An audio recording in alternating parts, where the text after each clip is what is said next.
Students, in this video we will learn how to write a grid reference in a topographic map. ठीक, topographic map में grid reference कैसे लिखते हैं, वो कैसे लिखते हैं पहले सबसे उसके पहले आपको मालूम होना चाहिए कि एक टर्म आती है easting and the second term is northing. Easting क्या होती है? वर्टिकल लाइंस एंड नॉर्थिंग क्या होती है? Horizontal line. ठीक, ये आपको मैप कुछ ऐसा मिल जाएगा. जब आपके पास ये मैप आएगा, कुछ ऐसा मैप होगा, टोपोग्राफिक मैप जो होगा, वहाँ पर आप ध्यान से देखोगे, अपना टोपोग्राफिक मैप खोल कर देखोगे तो वहाँ पर क्या लिखा होगा? 25, 26, 27, 28 ऐसी कुछ लाइंस मार्क होंगी वहाँ पर. आपके टोपोग्राफिक मैप में कुछ ऐसी लाइंस मार्क होंगी. यहाँ पर 28 लिख लो और ये लास्ट लाइन जो है इसको 29 कर दो. यहाँ पर कुछ इस तरह से मार्क होंगी लाइन्स. जैसे ये मान लो ये है 76, ये है 77, 78, 79 and this line will be 80. ठीक, जो भी वर्टिकल लाइंस हैं ऊपर से नीचे आ रही हैं लाइंस, ऊपर से नीचे की तरफ या नीचे से ऊपर की तरफ जा रही हैं. ये वाली जो वर्टिकल लाइंस वो वाली कौन सी होती हैं? हमेशा ईस्टिंग होती हैं.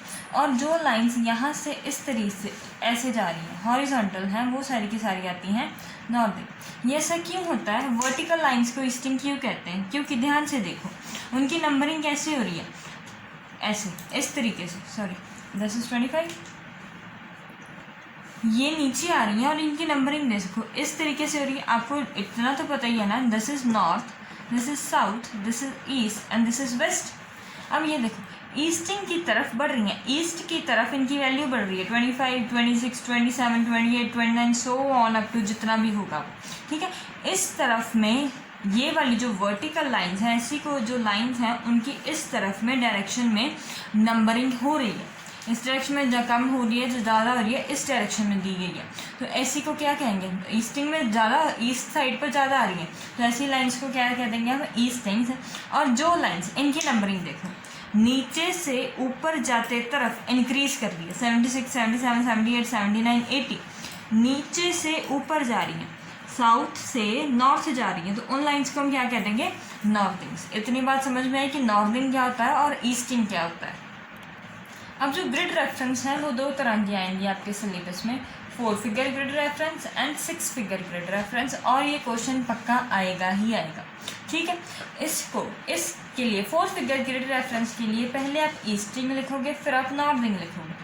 6 फिगर ग्रिड रेफरेंस के लिए आप पहले ईस्टिंग लिखोगे, फिर उसका पार्ट लिखोगे, फिर नॉर्थिंग लिखोगे, फिर उसका पार्ट लिखोगे. देखने में ये डिफ़िकल्ट लग रहा है, लेकिन अभी मैं आपको एक तरीका बताऊंगी जिससे वो बहुत आसान हो जाएगा. ठीक है, वो कैसे कि आपको एक मैप दिख रहा है, पूरे का पूरा टोपोग्राफिक मैप दिख रहा है.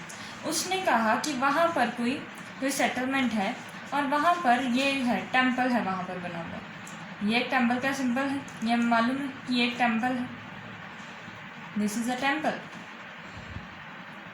ठीक, ये हमें मालूम है कि एक टेम्पल की फिगर है. अब वो कह देगा कि ये जो टेम्पल है इसकी 4 फिगर ग्रिड रेफरेंस बताओ. और यहाँ पर ईस्टिंग और नॉर्थिंग वो दे देगा हमें. जैसे मान लो ये 25, this is 26, this is 27, 28, 29 and this will be 30th one. Similarly from here that will be 76, 77, 78, 79. ठीक है, मेरी कुछ फिगर्स उल्टी सी बन रही है लेकिन आपको पेपर में बिल्कुल सही से स्क्वायर में आएगी शेप. मेरी कुछ उल्टी सीधी है क्योंकि मैं विदाउट स्केल ड्रॉ कर रही हूँ. आपको पेपर में प्रॉपर आएगा, प्रॉपर सारे के सारे आपके स्क्वायर्स बन रहे हैं. वो कह देगा आपको कि आप इसकी 4 फिगर ग्रिड रेफरेंस फाइंड करो. 4 फिगर ग्रिड रेफरेंस को फाइंड करने के लिए आप हमेशा क्या बनाओगे? इसकी फाइंड करनी है ना मुझे, ये वाले कॉलम की 4 फिगर ग्रिड रेफरेंस फाइंड करनी है. अब जब भी आपने इसकी जिस भी पार्टिकल की जिस भी चीज़ की आपने ग्रिड रेफरेंस फाइंड करनी है, वहाँ पर एल ड्रॉ करो. ये एंड ये एल ड्रॉ हो गया. एल में सबसे पहले एल ड्रॉ कैसे किया हमने? ऐसे यहाँ से ऐसे एल ड्रॉ किया। अब एल वाली जो लाइन है उसकी नंबरिंग लिखो। एल वाली लाइन की नंबरिंग क्या आ रही है? 27। एल वाली लाइन की नंबरिंग क्या आ रही है? 27 आ रही है। अब ये वाली जो है, ये वाली हॉरिजॉन्टल लाइन है, उसकी नंबरिंग क्या आ रही है? 77। तो इस टेम्पल की जो 4 फिगर ग्रिड रेफरेंस है डैट इज़ 2777। इसको ये नहीं बोलेंगे 27 and 77, this will be known as 2777। इसको हम ऐसे बोलेंगे। जैसे अगर मान लो कि यहाँ पर वो एक ट्री दे देता, मुझे सर्वेड ट्री दे देता, तो वो कहता कि इसकी बताओ। जिसकी हम कैसे बताते हैं? यहाँ पर एल ड्रॉ करते हैं। सबसे पहले ये एल ड्रॉ हो जाता है हमारे पास। अब ये एल ड्रॉ करने के लिए सबसे पहले मैंने यहाँ से लाइन लगाई है, तो इस वाली लाइन की नंबरिंग कितनी है? 25। यहाँ से 25 है, तो इसकी कितनी आएगी? 25। अब एल की ये वाली लाइन ड्रॉ करोगे, इस वाली लाइन की नंबरिंग क्या है? 76। तो इसकी ट्री की आ गई है 4 फिगर ग्रिड रेफरेंस 2576 और टेम्पल की 4 फिगर ग्रिड रेफरेंस है 2777। ये बात समझ में आ गई कि 4 फिगर ग्रिड रेफरेंस हम कैसे लिखते हैं। अब जब बात आती है कि 6 फिगर ग्रिड रेफरेंस की बात बताओ, हमने यहाँ पर एक बात ध्यान से देख लो कि मैंने पहली कौन सी वाली लाइन लिखी है? यही वाली लाइन लिखी है। और ये वाली लाइन क्या होती है? ईस्टिंग्स। ये वाली लाइन क्या होती है? नॉर्मल। लेकिन मैंने सिंपल एक आपको तरीका बताया कि आपने याद क्या रखना है? एल शेप याद रखनी है। ठीक, ये था 4 फिगर ग्रिड रेफरेंस के लिए। अब 6 फिगर की बात करते हैं। अगर मेरे पास मान लो कि यही एक टेम्पल है, टेम्पल हम वही लेंगे लेकिन उसको थोड़ा सा छोटा कर देंगे। ये टेम्पल ले लिया मैंने, टेम्पल लिए। टेम्पल का आप ये वाला पॉइंट मार्क करोगे, ये वाला जो नीचे वाला पॉइंट है, ये नहीं कि ऊपर वाला, टॉप का ऊपर वाला पॉइंट। जैसे ये ट्री होता है, ट्री का आप ये वाला पॉइंट लोगे, ये वाला पॉइंट नहीं लोगे, ये वाला पॉइंट लोगे। वैसे ही जब आपका टेम्पल है, लिया हमने टेम्पल लिया है आपने, तो आप टेम्पल का ये वाला पार्ट लोगे, ना कि ये वाला पार्ट, नीचे वाला पार्ट लेंगे हम। ठीक, अब टेम्पल जो ले लिया मैंने उसका नीचे वाला पार्ट कंसीडर करेंगे। अब मैंने 6 फिगर ग्रिड रेफरेंस इसकी लिखनी है कि 6 फिगर बताओ, इसकी 6 फिगर ग्रिड रेफरेंस बताओ। अब सबसे पहले जो 4 फिगर ग्रिड रेफरेंस है वो तो लिख लेंगे। वो हम कैसे लिखेंगे? एल शेप की वजह से, एल शेप की वजह से ऐसे लिख लेंगे। एल में 27 आया पहले, फिर मैंने लगा दी डैश, फिर आई ये वाले हॉरिजॉन्टल लाइन आई, तो वो क्या थी? 77 और फिर से डैश। ये बात समझ में आ गई। अब क्या है कि 6 फिगर ग्रिड रेफरेंस फाइंड करने के लिए ये वाला पहले डिस्टेंस मेजर करना है। इस साइड पर हमने पहले क्या किया? ये वाला एल ड्रॉ किया है ना। अब हम डिस्टेंस फाइंड करेंगे इस तरीके से, पहले हॉरिजॉन्टल होगा फिर वर्टिकल आएगा। यहाँ पर जब 6 फिगर ग्रिड रेफरेंस फाइंड करते हैं तो उल्टा एल बनता है। जब 4 फिगर फाइंड करते हैं तो सीधा एल बनता है। जब 6 फिगर ग्रिड रेफरेंस फाइंड करते हैं तो उल्टा एल बनता है। उल्टा एल कैसे बनता है कि आप सबसे पहले यहाँ से लेकर यहाँ तक डिस्टेंस मेजर करोगे। ठीक, ये आपका मान लो कि आपका डिस्टेंस अप्रॉक्सीमेटली होगा 4, मैंने अप्रॉक्सीमेट लिखी है वैल्यू 4, और ये यहाँ से यहाँ तक अप्रॉक्सीमेटली है 3।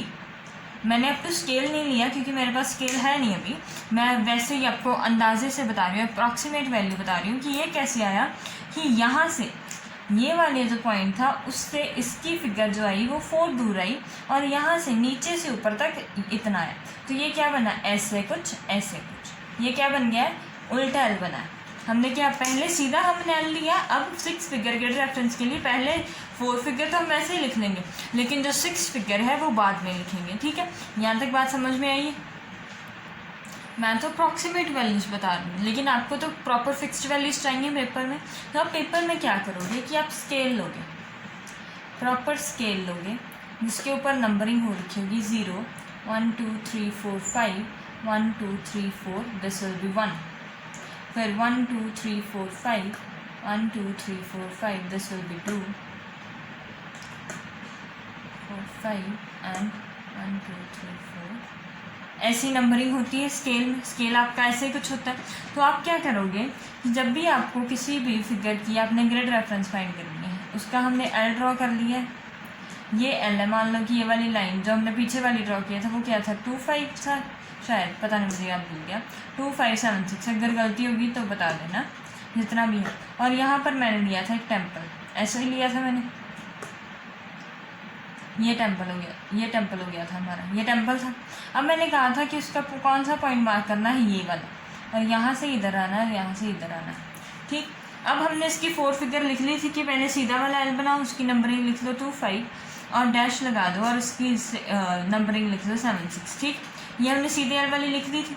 अब हमने जब 6 फिगर लेनी है तो आप ये स्केल उठाओगे अपना, यहाँ पर रखोगे, स्केल उठाया आपने और यहाँ पर रखा, इस पॉइंट पर 25 पर उसका 0 वाला पार्ट रखोगे, यहाँ पर ऐसा स्केल रख दोगे आप, ऐसा स्केल आएगा आपका, यहाँ पर ये वाली को 0 आएगा, फिर ऐसे करते करते ये 1 हो गया, ये मान लो 2 हो गया, ये मान लो 3 आ गया मेरे पास। ठीक, तो ऐसे ही जितना भी आपका यहाँ पर डिस्टेंस आएगा, इस लाइन से आप पूरा मेजर कर लोगे कि यहाँ तक कितना आ रहा है। मान लो कि मेरे पास आ गया है 3, अप्रॉक्सीमेट वैल्यू मैंने ले ली कि मेरे पास 3 आ गया। पीछे वाला एग्जाम्पल नहीं लिया, बस पीछे वाला मैंने टेम्पल ही लिया और कुछ नहीं लिया, ये और कोई नया केस है, वो तो मैंने अप्रॉक्सीमेट वैल्यू निकाली थी। अब ये फिक्स्ड वैल्यू प्रॉपर निकालेंगे कि प्रॉपर कैसे आपको पेपर में निकालनी है। ये वाली बात आ गई। अब ये वाला तो हो गया, ये वाली ब्लैंक रहेगी। अब स्केल को आप उल्टा पकड़ोगे, आप स्केल को इस तरीके से पकड़ोगे ऐसे, और नंबरिंग यहाँ से स्टार्ट हो जाएगी, ये 0 होगा, यहाँ पर कुछ जाते जाते 1 आ जाएगा, यहाँ पर 2 आ जाएगा। अगर मान लो यहाँ पर भी 3 आ गया तो आप यहाँ पर 3 लिख दोगे। डैश नहीं लगाना, डैश मैं लगा रही थी क्योंकि मैंने अप्रॉक्सीमेट वैल्यूज लिखी है। लेकिन कैसे करना है, ये क्या आ जाएगी 6 फिगर, इसकी ग्रिड रेफरेंस क्या होगी 2 5 3 7 6 3। कैसे फाइंड की हमने, स्केल की हेल्प से, और आपने पेपर में भी स्केल की हेल्प ही लेनी है, वैसे आप अंदाज़ा नहीं लगाओगे। ठीक है, स्केल आप रखोगे, यही मार्क कर दोगे, फिर वो रखोगे, फिर उल्टा तरीके से ऐसे ऊपर को मार्क कर लोगे। पहले आप हॉरिजॉन्टल मार्क करोगे, फिर वर्टिकल मार्क करोगे। एक बात याद रखना कि 4 में हमने सीधा एल रखा है और 6 में हमने उल्टा एल करना है। ये पहले यहाँ से आएंगे, फिर इस तरफ, यहाँ से जाएंगे, फिर इस तरफ जाएंगे। ठीक है, ये बात आपको समझ में आई कि हमने कैसे फाइंड किया। सॉरी, एक्चुअली हमने ये ऐसे कर ऐसे एल है, पहले ये वाला मार्क करेंगे, फिर ऊपर वाला मार्क करेंगे, सीधा एल ये, उल्टा एल ये। ठीक, ये था हमारा आज का topic, that was about 4 figure grid reference and 6 figure grid reference. I hope कि आपको सारा कुछ समझ में आ गया होगा। आप वैसे क्वेश्चन इसके प्रैक्टिस करो, आपको और ज़्यादा क्लियर हो जाएगा। Thank you for watching the video.